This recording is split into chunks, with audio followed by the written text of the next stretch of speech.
আওয়ামী লীগকে নিষিদ্ধ করা ও দলটির দোসরদের বিচারের দাবি জানিয়েছেন জাতীয় নাগরিক পার্টির আহ্বায়ক নাহিদ ইসলাম। তবে রাষ্ট্রপক্ষ বলছে এখনই এ নিয়ে চিন্তা নেই।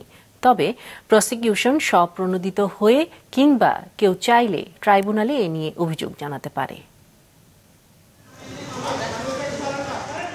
গত বছর জুলাই আগস্টে সংগঠিত মানবতা বিরোধী অপরাধের মামলায় সাবেক প্রধানমন্ত্রী শেখ হাসিনা সহ ৩ জনের বিরুদ্ধে যে মামলা চলছে তাতে গেল ১৭ ও ১৮ সেপ্টেম্বর সাক্ষ্য দেন জাতীয় নাগরিক পার্টির আহ্বায়ক নাহিদ ইসলাম।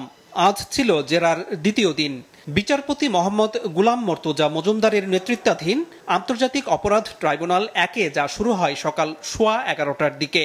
প্রায় ৫০ মিনিটের মতো নাহিদকে জেরা করেন আসামি পক্ষের রাষ্ট্রনিযুক্ত আইনজীবী মোহাম্মদ আমির হোসেন। পরে নাহিদ ইসলাম কথা বলেন গণমাধ্যমের সঙ্গে। বলেন, শেখ হাসিনাকে উৎখাতে কোনো বিদেশি শক্তির ইন্ধন ছিল না। গণ আন্দোলনের জেরেই তিনি দেশ ছাড়তে বাধ্য হয়েছেন। শান্তিপূর্ণ জুলাই আগস্টের আন্দোলনে গুলি চালিয়েছে, হত্যাযজ্ঞ চালিয়েছে, তার বিরুদ্ধে এক দফা ঘোষণা করাটা, তাকে উৎখাত করার প্রস্তুতি নেওয়াটা বৈধ। এখানে কোনো ষড়যন্ত্রের কিছু নাই। নির্বাহী আদেশে আওয়ামী লীগের কার্যক্রম বন্ধ রাখার বিষয়টি অস্থায়ী উল্লেখ করে দল হিসেবে আওয়ামী লীগকে নিষিদ্ধেরও দাবি জানান নাহিদ। আওয়ামী লীগের এখন যে রাজনৈতিক কার্যক্রম অস্থায়ীভাবে নিষিদ্ধ করা হয়েছে, এটা কোনো স্থায়ী সমাধান না। আওয়ামী লীগকে বিচারের আওতায় এনেই তাকে যদি আমরা নিষিদ্ধ করতে পারি, এবং শুধু আওয়ামী লীগ নয়, আওয়ামী লীগের সাথে যারা ফ্যাসিবাদের দোসর ছিল তাদের সবাইকে আসলে বিচারের আওতায় এনে এর রাজনৈতিক এবং আইনগতভাবে এর সমাধান করতে হবে। রাষ্ট্রপক্ষ জানিয়েছে কোনো দলকে নিষিদ্ধের বিষয়ে তারা এখনই চিন্তা ভাবনা করছে না।